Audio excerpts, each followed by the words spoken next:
What's going on, Yu-Gi-Oh community? YGO Paladin back here with another video, and today we have a lot of news to recap here. We have the official effect of Red Eye's Black Meteor Dragon. We also have 5 new cards to talk about coming from the History Archive collection. We also have the full set list of OTS 18 pack, as well as a brand new archetype in the upcoming Tactical Master set.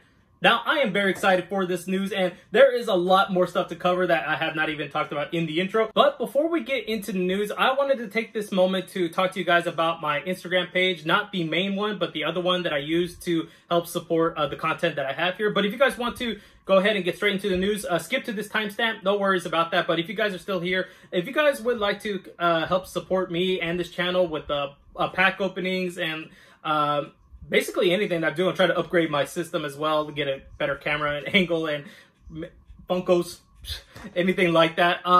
I do have a raffle currently going on my Instagram at YGO Seller page. I will also have the name in the description down below. And currently we have a Millennium Puzzle Bandai Netgear, Ultimate Gear, sorry. And we have this being raffled off. This is available for US participants, and I do have more of the rules and how much entry for per entry is over there. So if you guys would like to enter, consider heading over to my Instagram, YGO Paladin Seller. Again, the name is in the description down below. And I do have a post about it. I'll give you the rules and everything about that. And yeah, this is currently going on for raffle right now. And I am still trying to solve mine right now. I haven't actually messed with it in a little while, but it's kind of fun. It has no instructions whatsoever. So you have to figure out how to set up this Millennium Puzzle.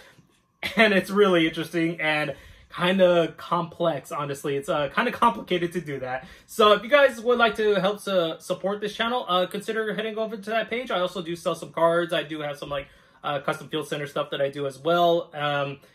Yeah, I do have the occasional raffle, so that is one currently going on. I do have a couple other raffles that are also going on right now, but I wanted to talk about this one the most right now. So thank you for your time, and let's get into the news. The first card we're going to be talking about is Red Eye's Black Meteor Dragon. This card has officially been revealed, and as soon as we saw this card, we're thinking, oh great, they're not going to get good support. Surprisingly, they did. Now, the effect of this card reads is that you get to send one level 5 or higher normal monster from your hand or deck to the graveyard to special summon this card from your hand, then increase its level by 1. During your main phase, except the turn this card was sent to the graveyard, you can banish the card from your graveyard to add a Red Eye's Fusion from your deck or graveyard to your hand. Now, these effects are only once per turn, so it's not a, you know, you can do this as many times as you want. No, it's once per turn, but this is actually a really good card for Red Eyes. It actually makes it a level 7 monster, and I'm not gonna lie, this could also be mixed with Dark Magician if you want to as well, I guess. But surprisingly, Red Eyes got a really good card, and I am so excited for that. And it's not the butt of the joke. It's still not a very powerful deck, but this is a step in the right direction. Now, taking a little bit of a time here to talk about some OCG merchandise that's coming out in Japan. We do have this exclusive Kaiba Corporation store. It's a collaboration between, I believe it's Kopenchav. I'm not pronouncing that correctly. I do apologize for that. But it is a popular penguin character over there, and they're having a crossover with him wearing a Blue Eyes White Dragon, so it's a plushie. It looks really cute. I'm not going to lie. It looks really cute. But it's only available at the Kaiba Corp collection store. We also have Sky Striker merchandise that's going to be available to select Konami affiliated tournament shops, if I'm not mistaken. They're only like, if they're extremely close with Konami, they're going to be having a binder as well as a playmat. Now, this playmat looks beautiful. I love this playmat a lot just because it has that concluding spell card. I can't remember what the name of the Sky Striker spell card is that actually portrays here on the mat, but it is the conclusion to the Sky Striker story. At least I think it is. And I really do enjoy the art of this as well as the colors. They look really nice. The binder actually looks pretty cool too. I think it looks really neat. And yeah, it's only available in Japan at very exclusive tournament stores that are close with Konami. So that is why they are giving them out there to sell. And I believe they will go on sale on March 26th this year. Next, we're jumping into the History Archive collection. Now, funny enough, I was saying that we have not heard anything about this set at all, and we get 5 new cards. So much so that I decided to hold off on recording this video because I felt like we were going to get even more cards over the day. And we got something this morning. So it's a good thing that I started to record this video a little bit later than I originally intended to. So we have 5 cards to talk about, all touching around the Zexal era, as well as the Arc 5 era and the Brains era. So far, none of the original 3 eras, but that's fine. Hopefully, we'll get some cards from that era. So the first card we're going to be talking about is Barentopia. This card is essentially used for the Chaos XCs as well as the numbers 101 through 107, so that's what it's closely resembling to. It is a field spell card that is always treated as a variant card. Your opponent cannot target Chaos XCs monsters, number C monsters, and number monsters with numbers between numbers 101 and 107 in their name you control with card effects. Also, they cannot be destroyed by your opponent's card effects. Once per turn, if you special summon an Xyz monster using a rank up magic spell card, you can target that Xyz monster and one monster your opponent controls, attach that opponent's monster to that Xyz monster as material. This card seems okay, but I'm not entirely familiar with these cards all too well, so I'm not entirely sure how playable this card will be. Probably won't see any play whatsoever. The next card is touching on the Arc V era, and that is Supreme King Soul, and it is a normal trap card. Its effect reads, pay half your life points, special summon one Supreme King Zark from your extra deck, ignoring the summon conditions, but its effects are negated. Also return it to the extra deck during the end phase of this turn. When your opponent activates a spell or effect, you can banish the card from your graveyard and one Supreme King Zark you control. Special summon up to 4 monsters from your hand, deck, extra deck, and or graveyard, one each with Pendulum Dragon, Xyz Dragon, Synchro Dragon, and or Fusion Dragon in their names. This card seems a little, I mean, you can turbo out Zark, which is kind of cool without having to go through the process of using those 4 cards to summon it. But are we really going to be using this? I don't know about that. The last card we're going to be talking about is actually kind of interesting and might be a little bit scary depending on how you're going to use this card. And that is Angel with Blue Tears. It is a normal spell card. You can only use one of the first and second effects once per turn, only once that turn, so you have to choose which effect you're going to use. And its effects are target one face-up monster on the field. Its controller's opponent takes 200 damage for each card in their hand, then negate that monster's effects until the end of this turn. If either player takes effect damage, you can banish this card from your graveyard, set one normal trap card from your hand or deck, and if you set a card from your hand, you can activate it this turn. This card's actually not that bad, and this is definitely going to be used for like Trick Stars because this is what this card is essentially made for. It's from the Brains era, and if you guys don't know, Blue Angel is actually the name of the character who runs Trick Stars in the anime series, who later goes on to run the Mysterune Archetype, and it's cool. It's not that bad. I don't think, might not see too much play about it, but who knows, it's burn damage, so we possibly could see this card being utilized in Trick Stars. Another card we got, I was not considering whatsoever, is a brand new Firewall Dragon Link monster, and that is a revamp of the last Firewall Dragon Dark Fluid. This one is Firewall Dragon Dark Fluid Neo Tempest Terahertz. It is a Link 5 Dark Cyberse Effect Link monster, 3,000 attack points, and it points to the left, right, bottom left, bottom right, and top. You can it requires 3 Cyberse monsters. Apologies there. You can only use the second effect of this card's name once per turn. Negate any opponent's monster's effect activated during the battle phase. Quick effect. You can send one Cyberse monster from your deck or extra deck to the graveyard, and if you do, this card is also treated as the sent monster's attribute, also it gains 2,500 attack points. This card can attack a number of attacks, can declare a number of attacks on monsters each battle phase up to the number of its attributes. This card, it's okay. I kind of prefer the original Dark Fluid just because it has some negations. This does negate, but only during the battle phase. But I do like the fact that it can attack multiple times equal to the number of attributes it has. Not that bad, but again, I prefer the original Dark Fluid Dragon. And the last card we're going to be talking about from the History Archive collection literally got revealed this morning, so that's really cool. And it is a brand new Perform Pal card, and that card is Perform Pal Greatest Duelist of the Age. It is a level 4 light spellcaster pendulum effect monster, 1,800 attack points, 400 defense points, and a pendulum scale of 8. Its pendulum effect reads, once per turn, at the start of that damage step, if a monster battles another monster, you can return this card to your hand, and if you do, banish one spell card from your deck. Also, your monster cannot be destroyed by that battle. Also, have any battle damage you take from it. The monster effect reads, when this card inflicts battle damage to your opponent, you can add one Supreme King Dragon monster, one Supreme King Gate monster, or one Supreme King Soul from your deck to your hand. Second effect, once per turn, during each standby phase, activate this effect. Each player banishes one spell from their deck. Once per turn, when a monster declares an attack, you can activate this effect. The attack player can apply this effect. Add one of your banished spells to your hand, then discard it, and if you do, negate that attack. This card is, I get what they're going for here. If you guys are not familiar with the Arc 5 era, the series whatsoever, they have this thing called, I forgot what the duels were actually called, action duels. So they actually have these spell cards that they can use. It's spread throughout the whole field, and I have to go find them. And this kind of alludes to 2 cards, and it does say right here that it refers to the cards Miracle and Evasion, which is kind of cool. I do like that they tried to tie in some lore into these cards, and that's what the History Archive collection is all about. They're taking moments from the actual series and making them into cards, which I'm a big fan of. Mostly from the GX era, but whatever. I still enjoy these. And this card's okay, but as a whole, not really that necessary. And it's basically a Supreme King card. So why is it a Performer Power card? I don't know. And this artwork does look like it could just been used for a spell or trap card. But that's just my opinions. Let me know what you guys think about all these cards in the History Archive collection. And what era would you like to see next? You know me, I want to see some GX era cards. Like, come on, Konami. Make Jaden a hero card. That would be actually really awesome. Next up, we have the Lost Art promos for 2022. And some of these we do already know, and one's even currently going on right now. But I'm going to show them all to you guys right now. That is Chocolate Magician Girl, Lumina Lightsworn Summoner, Lumina Twilight Sworn Shaman, Donzelu, Nurse Dragonmaid, as well as Parasite Parasite. Now, currently, Parasite Parasite is going on right now for January 2022. I'm not sure what's going to be the February one, or there even is going to be a February one. But these are, I honestly do not know what these are, to be completely honest. I think they could have done way better than these. The Donzelu is actually kind of cool. I do like that one. The others, though, why? I don't know. I don't know if they're running out of things to actually print here, but let me know what you guys think about these Lost Art promos, and which one are you looking forward to getting the most? I think Donzelu is one for GOAT format.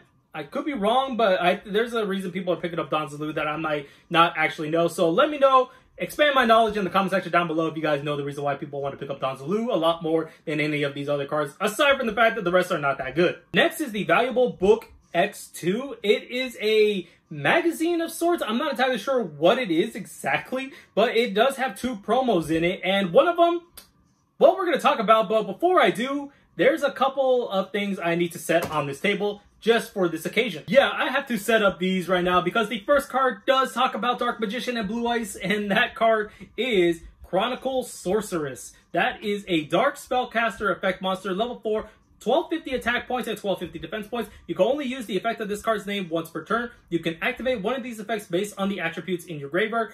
Light, send 1 Blue Eyes White Dragon or 1 card that mentions it from your deck to the graveyard except Chronicle Sorceress. Dark, send 1 Dark Magician or 1 card that mentions it from your deck to the graveyard except Chronicle Sorceress. Yeah, so more Dark Magician and Blue Eyes support. That's kind of, So this card it's honestly, I don't think it's that good. I know there's some cards for the Dark Magician that can utilize while in the graveyard, but when it comes to Blue Eyes, what exactly is going to be used here? On most, we only have the Stone of Legend, which lets you search a Blue Eyes when it's sent to the graveyard, and we also have Blue Eyes Jet Dragon, but those are the only cards that come to mind that actually has Blue Eyes in the name, so I'm not entirely sure what this card is going to do. I don't think anybody's going to be playing it, but it's interesting nonetheless. Now, the second promo that got revealed is a Stardust card, and I had to bring out the Stardust Funko. And again, I have not taken these out of the box, so I'm still undecided if I actually am, but that's not important here. We are going to be talking about Stardust Worm, and it is a Light Dragon effect monster, level 1, 0 attack, 0 defense points. Its effect reads, you can only use this card's name's first and second effects once per turn each. If this card is in your hand or graveyard, and you control a level 8 or higher Dragon Synchro monster, you can special summon this card, but banish it when it leaves the field. You can tribute this card, special summon up to 2 level 1 Light Dragon monsters from your hand and or graveyard, except itself, but their effects cannot be activated. This card is not that bad, honestly. It is a better Stardust Xiaolong, and it lets you at least try to turbo out 2 Dragon monsters, level 1 Dragon Light monsters, from your hand or graveyard, and it does help with the Majestic Shooting Star Dragon, as well as Majestic Star Dragon, so that's kind of cool. I think it's really neat. I do like it, and these 2 cards, this one wins over the Sorceress, so that's my opinion. Let me know what you guys think about these 2 cards that are coming out in the OCG, and who knows when we're going to get these cards, because they are promos in Japan, so it could take maybe more than a year until we actually see these cards get physically printed in the TCG. The full list for OTS 18 has officially been dropped, and I think it's a really good set, but I need to hear your guys' opinion about this. So let's get into the full card list starting with the 3 ultimate rares. Now, we do know that Fusion Destiny was going to be a ultimate rare, but we did not expect Dogmatica Ecclesia, the Victorious, as well as Divine Arsenal, AA Zeus, Sky Thunder. These are some really good ultimate rares, and I definitely see some really good value with these 3 cards. Now, for the supers, I'm not entirely sure which ones are going to be supers. Usually, I think it's like the first 10 cards. So, if that is the case, we do have Destiny Hero Dasher, Baby Sarasaurus, which is long overdue for a super rare or any type of holo. And we also have Kamachi Knight, which goes with the PKs. We have Contact C, Token Collector, and then Quagga Hercules. This one, when I was playing B-Troopers, where was this card? Then we also have the Phantom Knights of Breaksword, Insector Picophilia, as well as Monk of the 10 Yi, Manju of the 10,000 Rings, the Nordic Beast, I can't pronounce the name of this, so I do apologize, as well as Dirge of the Nordic Alfar, the Phantom Knights of Silent Boots, Destiny Hero Celestial, Vampire Familiar, Vampire Retrainer, Incantation Talismandre, Incantation Pencil Bloom, as well as Ghost Trick, Angel of Mischief, the Guinevere of the Nordic Ascendant. Again, I'm sorry, I cannot apologize. Dark Magic Circle and Ghost Trick Break. This set is actually really good. Not a set. This OTS pack is really good. I do like the choices that came with this, as well as some interesting choices. Now, they just decided to, like, hey, let's give everybody a Fusion Destiny engine, because they reprinted Dasher, they reprinted Celestial. Now, Dasher is probably going to be a super rare in here, but it is also getting a secret rare reprint in the upcoming Speed Duel GX box set. And the rest of these cards are actually really good. Like I said, Baby Sarasaurus needs to be a super rare, and it's usually the first 10 cards that are super. At least that's what I'm hearing from a couple of sources here. But I'm not entirely sure if these will be super, so don't quote me on it just yet. But I do like these choices. They're really cool. They're neat. Now, we do not know what the tokens are. Those are usually a surprise. So I'm very interested to see what those tokens are. Could we get a 10 Yi token? I don't think so. I don't know if there is one in the OCG, actually. But let me know what you guys think about this OTS pack. Do you like it? Do you hate it? And what tokens would you like to see in this set? I kind of want to see some character tokens. OCG's got so many of those. I would love for those to finally get imported here in the TCG. Somehow, some way, this is the way to do it. Finally, we are getting to a brand new archetype that got revealed in the upcoming Tactical Masters. And this archetype, wow, let's talk about this. Now, I'm not going to be talking about every individual card, so I'm going to be showing you guys all these cards here. You can pause to read them if you like, but this is the Mysterune Archetype, and essentially they have a field spell that lets you activate quick play Mysterune spell cards from your hand during your opponent's turn, and you can also recycle up to 3 Mysterune quick play spells in your graveyard to the bottom of your deck to draw that many cards equal to the number that you shuffle back into. And this is essentially a deck out your opponent while you gain some resources, some advantages, and some pluses here. Now, you also do have a continuous spell card that lets you banish the top card of your opponent's deck each time a quick play spell card is activated. Okay, that's interesting. And we have cards like these. These spell cards actually have the effects of choosing one or the other effects, and the second option of each of these cards lets you special summon a Mysterune monster from your extra deck to the extra monster zone, but each of them have a very unique first effect. One of them being adding a Mysterune from your deck to your hand, except the same card. Then you banish the top card of your opponent's deck, and these are all face up, by the way. They are not banished face down. And then you also have cards that target opponent's special summon monsters, destroy them, banish the top 2 cards of their deck, target a spell, a trap they control, destroy it, banish the top 4 cards of the deck. Yeah, this continues to go on even further. If your opponent adds a card from deck to your hand, you get to discard one random card from their hand, and they lose the top 2 cards of their deck. They're banished. All these cards get banished, so I'm just going to say lose to reference that. Then they have a targeted effect monster the opponent controls, negate the effects, and then banish the top 3 cards of the deck. Then you also have, you can target a monster on the field, apply the effects, your opponent loses the top 3 cards of their deck, and that card is essentially protected from being destroyed by battle or card effects, and it cannot declare an attack, but it can only be protected once from battle or destruction by a card effect. Then you also have a card that lets your opponent draw 1 card, and they banish the top 4 cards of the deck. And then they also have a card that lets you banish top cards from your opponent's deck equal to the number of cards they control. That includes set cards. That is awesome, honestly. I really like this. We do have 2 fusion monsters for this archetype. Now, the fusion monsters, I'm not too sure too much about these cards. There's probably some cool interactions with these monsters, but Some of them, if they're special summon from the extra deck, you can only like recycle like the continuous spell cards from your graveyard to your hand. No, I'm sorry, from your deck to your hand. And then one of them also lets you add a non-quick play Mystic Rune spell from your graveyard to your hand. So a lot of them don't let you recur any of the quick play spell cards or even search a quick play spell card. So I kind of get why. Then some of them have like, when your opponent activates a card or effect that targets a Mystic Rune card and or set cards you control, you can banish this card to negate that activation, destroy that, and then also once per turn during each end phase, gain 1,000 life points, so you can try to get higher life points. Then your other fusion monster cannot be destroyed by card effects. When this card is destroyed by battle, you can target one card in the field and destroy it. So essentially, this is a deck, and I'm actually on for this. This is a really cool archetype, very interesting concept, and I freaking love the fact that it is like a first-person shooter kind of archetype. I really wanted to see something like that ever since I saw like that one, I think it's Contact Sea, or no, Retaliating Sea, that actually had like the hands against the sea monsters. I really did like that, so I actually wanted to see an archetype like this.